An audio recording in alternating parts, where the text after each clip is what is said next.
everyone, and welcome to today's Wildcard Wednesday on getting started with EV fleet management. So glad that you could all join us today. My name is Shay Green, and I am a customer experience training team lead here at Geotab and your special guest host for today's expert session.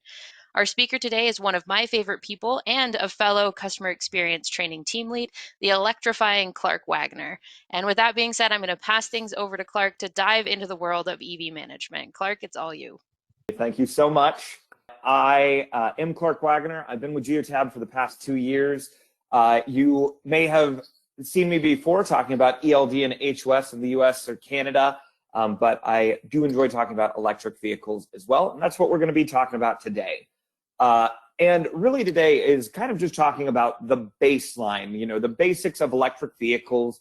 This is really great for anybody who is just trying to learn a little bit more about what electric vehicles can do, kind of what are the trends going on right now, what does Geotab consider an electric vehicle, and a few other different useful things like what add-ins are available right now from Geotab for electric vehicles for those of you with existing EV fleets. And if you do have questions, please put them in the chat. As many questions as we can get to at the end is what we're going to aim to do. So let's go ahead and get started. And I know this is probably a silly question, but I hope that whenever somebody asks you, what is an EV? A lot of what I think of nowadays is, it is an electric vehicle. And electric vehicles in the current state kind of have a lot of different form factors. There is the hybrid electric vehicle, the plug-in electric vehicle, and the battery electric vehicle. 3 very different types, and we're going to kind of break them down and what that means and what these vehicles are used for. So first of all, let's just talk about the hybrid electric vehicle. This vehicle really started becoming popular in the early 2000s when the Prius came out. And the thing about these hybrid electric vehicles is they do leverage a lot of electric vehicle technology. They've got a small onboard battery that charges basically whenever you're braking, and it helps your mile per gallon tremendously. But the phrase I just used, mile per gallon, that's something that's still very, very important to this vehicle because it cannot run unless there's fuel in it. And because hybrid electric vehicles cannot run without fuel, we don't actually consider them electric vehicles here at Geotab. So we really consider them more of just your standard, fuel-based vehicle. So we're not going to focus so much on these types of vehicles today. We're really going to focus on, first of all, our plug-in electric vehicle, and then we'll talk about the battery electric vehicle as well in a moment. So a plug-in electric vehicle is a vehicle that has both a dedicated large onboard battery and is able to take fuel. So when we have that kind of balance of a battery and a fuel tank, we're getting the best of both worlds. So this is a great vehicle for people who are, maybe a little bit range anxious, and they want to make sure that they're still able to get from point A to point B 100% of the time. And I love plug-in electric vehicles for the way that they're being designed. We have a battery inside of them that can typically get you somewhere between 30 and 50 miles using, the electric battery alone. And the reason that's great is, the majority of the driving we're doing is in our own cities, and we can really just rely on the electricity for those kinds of trips.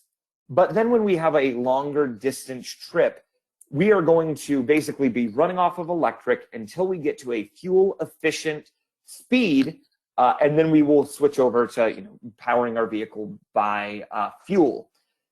And we do consider this vehicle, a electric vehicle, even though it does take gas, because it can run entirely off of just the electric vehicle battery, or you could, I guess, also just run it off of fuel.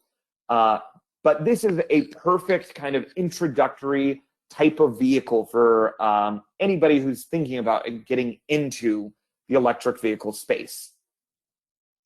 And we will talk about towards the end of our session today, how do we figure out what is the best vehicle for your existing fleet or to replace your existing fleet. But before we get there, let's talk about battery electric vehicles. Now, battery electric vehicles, definitely in my opinion, and it is going to be that this is the future of cars and connected cars.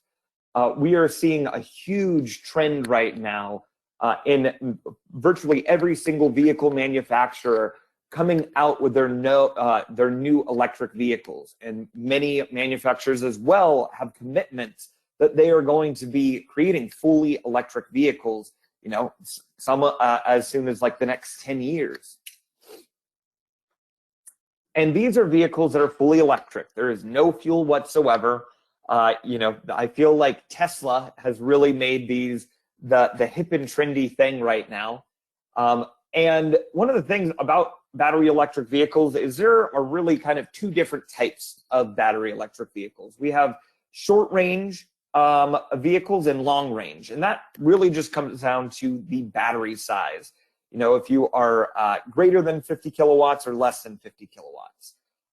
I definitely think that in the next couple of years, we really won't even see this idea of a short range electric vehicle, because that's just how far the battery technology has come for electric vehicles. And we will talk about that as well a little bit more. So one thing about, you know, why is Geotab even doing a presentation on electric vehicles? Like, what is the big deal about electric vehicle data even? And one of the big things about electric vehicles, or the fact that Geotab supports electric vehicles, is that it is not easy. You may notice, you know, over here on the right-hand side, these are two plug-in ports that a lot of you are probably very familiar with. You know, a 9-pin and OBD2 port. And in electric vehicles, they have very similar looking ports. In fact, they're more or less identical in form factor. But that's not actually the case, because electric vehicles do not natively communicate their data. So all the data that Geotab is pulling from these various electric vehicles, it's been entirely reverse engineered. So it is not an easy task by any means. You know, we have the Geotab Energy team that is working diligently every day to bring more vehicles and add more support for vehicles around the world. And if you're probably like me, you're curious, what vehicles does Geotab currently support? I've gone ahead and I've linked this in the presentation, which is a list of the Geotab supported electric vehicles. I believe the last time I actually saw or went into this list, we had over 100 supported vehicles. Some of them, you know, we're only able to get partial data, but it does a great job breaking it all down. So I'll actually go ahead and I'll open that up for a moment so you can kind of see. We have the make, model, year, if applicable, and then we can see what kind of data we're actually getting. With the Go 9 and the Go 7 and Go 8. One other thing about Geotab and electric vehicle data is that if you are hoping to start pooling electric vehicle data, do know that you need to be either on our Pro plan or our Pro Plus plan.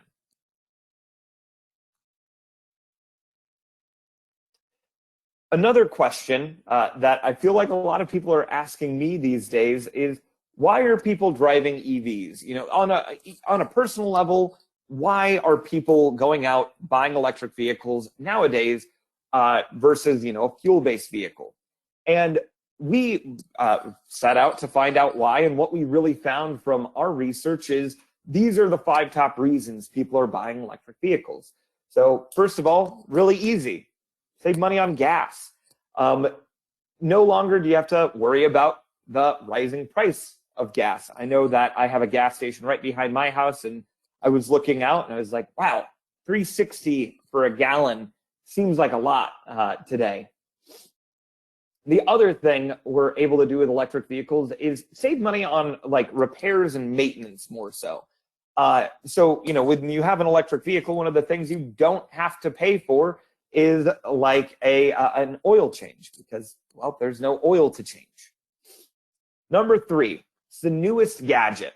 I always kind of joke because there are very few people I've met in my life that have seen a Tesla and said, yeah, I don't like that. That's a dumb gadget. That's it's a gimmick. Being able to actually get in the driver's seat of a Tesla and experience like their ludicrous mode or their massive, touch screen, it definitely feels like the new cool thing, at least to me. And then number 4, there are a lot of people who just want to reduce their environmental footprint. We have a generation of people that are becoming very, very globally conscious, and they just want to try to do their part to save the planet. And then finally, we have a quieter, more convenient, better user experience. So quieter and convenient, we're really just talking about the fact that, it's not a very loud vehicle in most cases. That engine isn't as loud. But the better user experience is the thing I always like to focus on.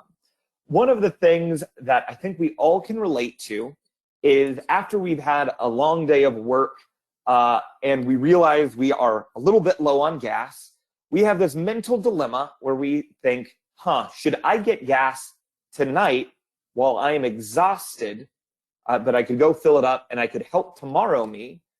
Or is tomorrow me going to be more prepared and ready on time and definitely going to have enough time to go get gas before going to work? And I know in my own experience, I pretty much always leave it to tomorrow me. And that almost always makes me late for wherever I'm going next because I forget that I have to go get gas first. With an electric vehicle, you don't have to do that. And that's that better user experience because you don't have to go to the gas station anymore. You can just, go to your garage and plug in your vehicle at the end of the night.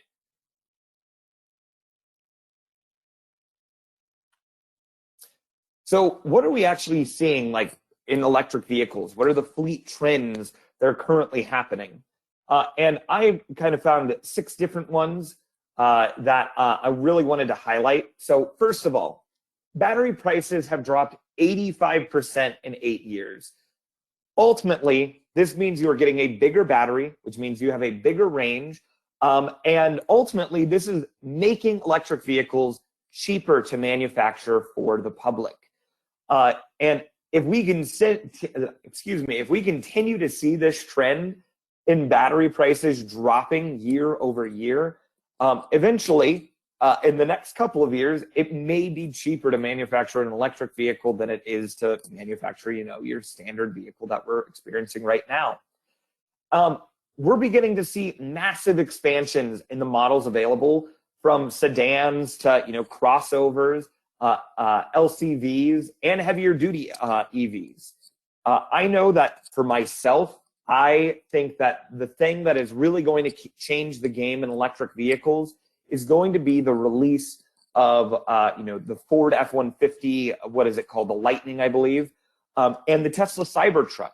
These electric vehicle trucks that are going to essentially be able to have a greater range than existing trucks on the road right now, but they're able to haul the same amount or still a significant amount of weight. And I think really when we begin to see trucks coming out on the consumer level, that's where we're going to begin to really see a greater adoption to electric vehicles.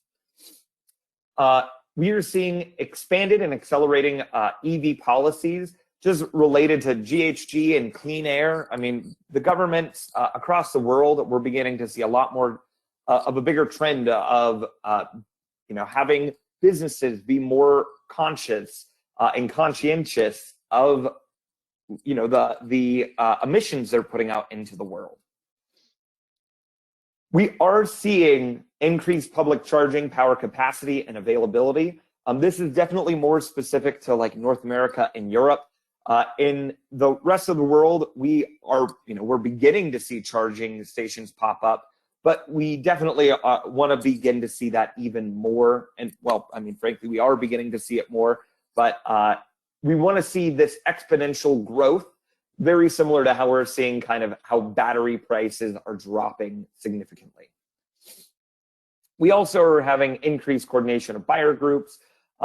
So basically, various cities, government agencies, they want these electric vehicles for their own fleets to be able to, guarantee supply and pricing. And then finally, we have already began to see that there are different shared mobility fleets that are looking to EVs for, those inner city kind of shorter trips where you don't necessarily need to have a fuel-based fleet to get the job done. Electric vehicles are the future of the fleet. There are aggressive commitments by many fleets that are being made to go 100% electric, in some as early as 2030. I also went ahead, this was a quote from Forbes that I liked, by continuing to move forward with electrification plans, fleet owners have the potential to create less risk and more savings. And I've linked that Forbes article there as well. It's a good read. I encourage you to check it out as well. Give me one moment. I'm going to grab a sip of water here for a moment.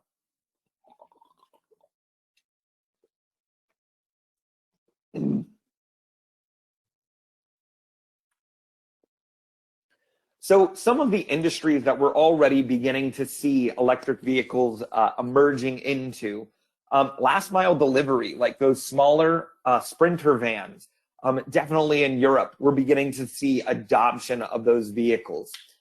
In public service and government, once again, with emission reductions or CO2 limitations being put on various fleets, we are seeing the public and the government switching to EV.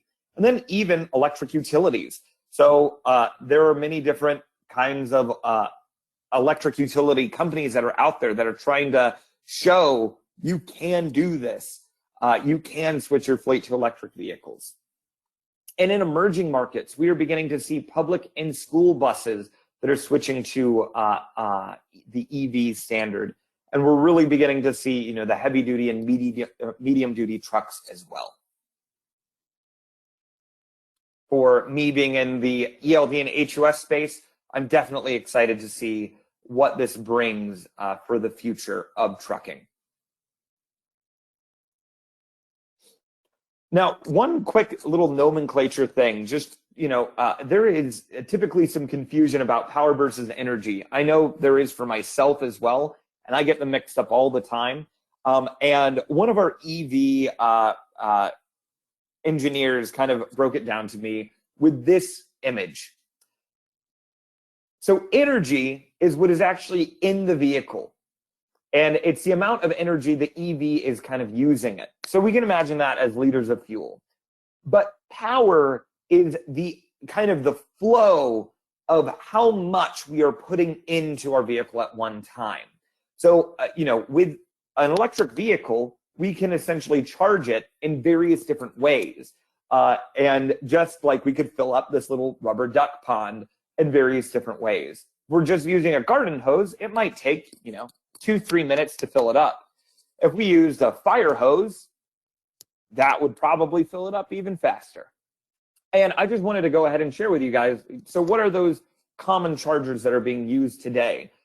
Because when I was learning about EVs, I didn't realize there were like multiple types of EV chargers. So there are different levels. So level 1, level 2, and level 3. And level 1 is, it was really surprising to me because you can effectively charge your car kind of like you charge your phone.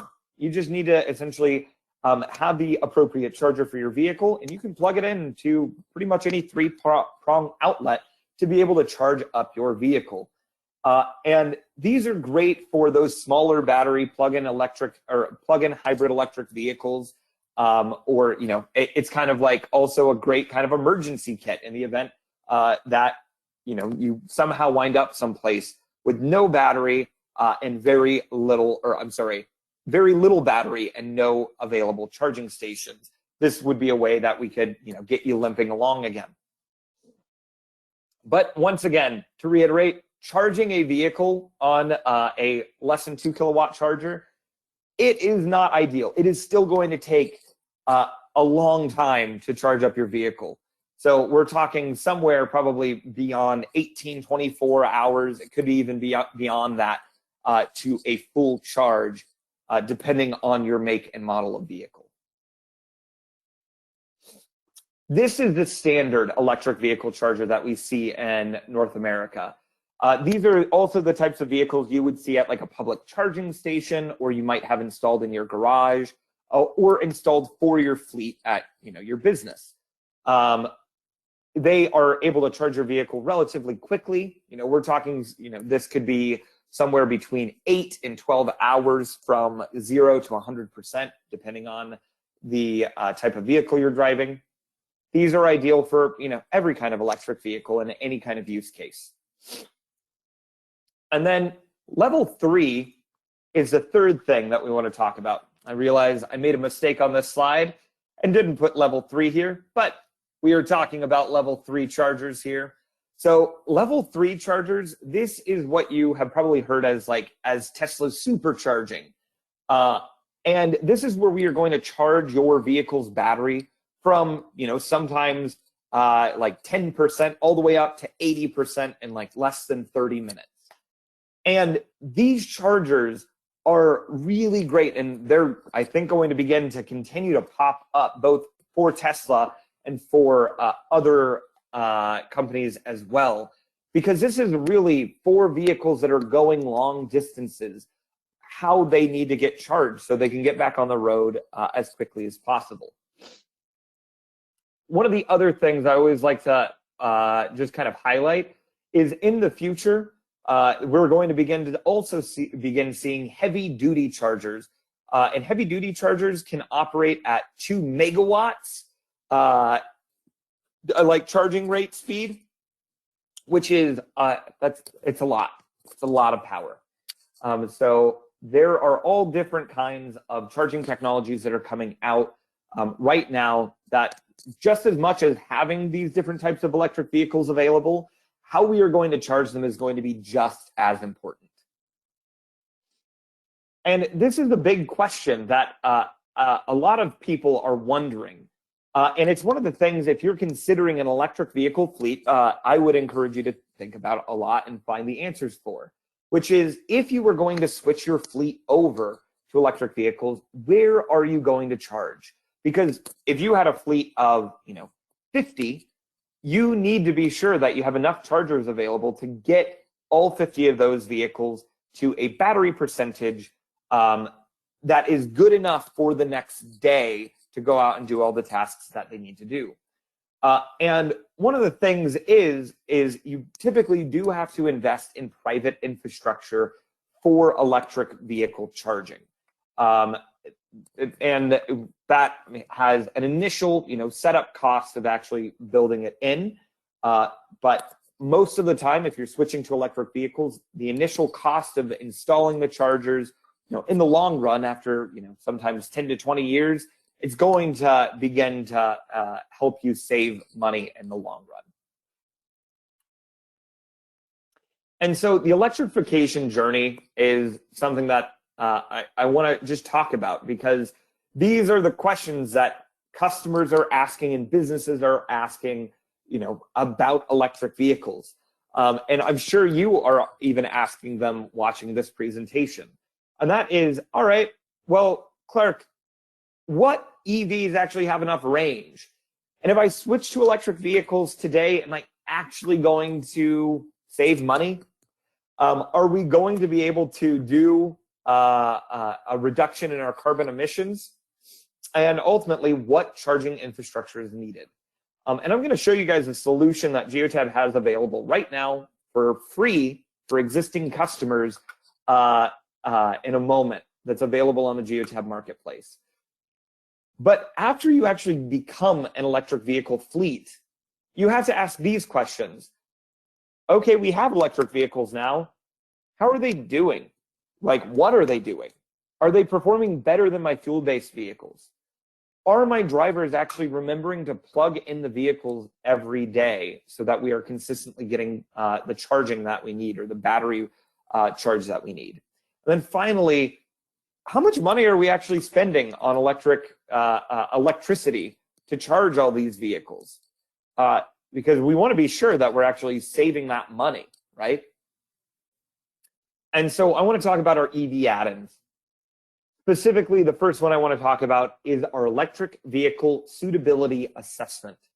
Now, if you have not heard about the EVSA, that's what it's typically referred to as, it is one of the most powerful tools that I believe Geotab has created. Because what it is able to do is we're able to look at your existing Geotab data. So if you've been a customer of Geotab, even just for 30 days, we can go ahead and we can look at that data of your fuel-based vehicles, and we can run essentially an assessment or a suitability assessment that is going to try to answer these three questions for you. If I were to replace my fuel vehicle with an electric vehicle, what vehicle would be best? And what vehicle is going to have the range that I need to be able to go the distance, essentially? So I want to be able to go as far as I'm going today, if not further than what I'm already going today. The second question the EVSA will help you answer is, are you going to save money if you switch to an electric vehicle fleet? And we are essentially going to try to run the numbers of what electric vehicles are currently retailing for, or we even have the ability to customize the EVSA. So if you were able to get special pricing, government incentives, you can factor those into your lifetime savings costs. And then finally, if you switch to an electric vehicle, are you going to have an estimated reduction in your carbon emissions? So these are the three questions we're trying to answer, and the way we answer them, or answer with running this assessment, is we will tell you, hey, you have vehicles that are not a good fit for electric vehicles. You have vehicles that would be a good fit to be a plug-in hybrid electric vehicle, or you have a good candidate for a fully electric battery electric vehicle. And if this is the first time you are hearing about the EVSA, we have a ton of resources available on the EVSA. I mean, even just Googling Geotab EVSA will probably bring up a lot. But I would encourage you to check out the EVSA, EVSA on our marketplace. If you scroll down to the bottom, we have some brochures, sales decks, user guides, frequently asked questions, and all of the areas that the EVSA is currently supported for. Now, the EVSA only runs off of a specific number of vehicles that we currently have data for, but we are adding vehicles to the EVSA on a pretty regular cadence.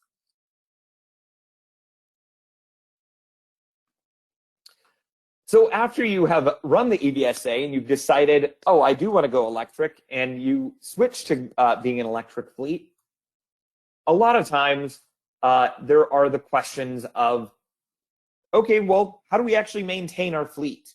Well, there's a ton of data that Geotab is collecting and is available in my Geotab. We're able to look at things such as when your vehicles are charging, how long they're charging, how much electricity did they ultimately use while they were charging. We can create notifications through logic in our rule engine to notify you when charging is done, or even when an electric vehicle is entering into a zone with a low electric vehicle charge. One of the other things that we've created is our EV Charge Assurance add-in. This is, once again, a free add-in on the Geotab marketplace for any of you that currently have existing EVs. And it's really helpful because what it allows us to do is it will effectively tell us if our vehicles are going to be operational the next day based on their current charge. And let's just talk through it a little bit. If we look at this chart right here, this is a screenshot of it.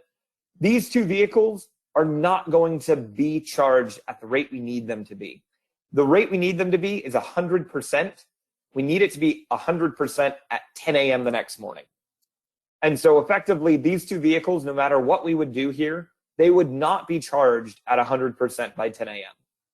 These three vehicles with the orange, they are indicating these vehicles could be at 100% by 10 a.m., but they have not been charging, so they need to be plugged in. And then finally, we have vehicles that we can go ahead and we can cross off our list. These are vehicles that will be at 100% by 10 a.m. And if they are currently plugged in and charging, it will actually tell us what time they're estimated to be done charging at. And then another really cool one that we've created, this is also a marketplace add-in. It is still in beta, but it works pretty well from my personal experience, is the EV charging costs add-in.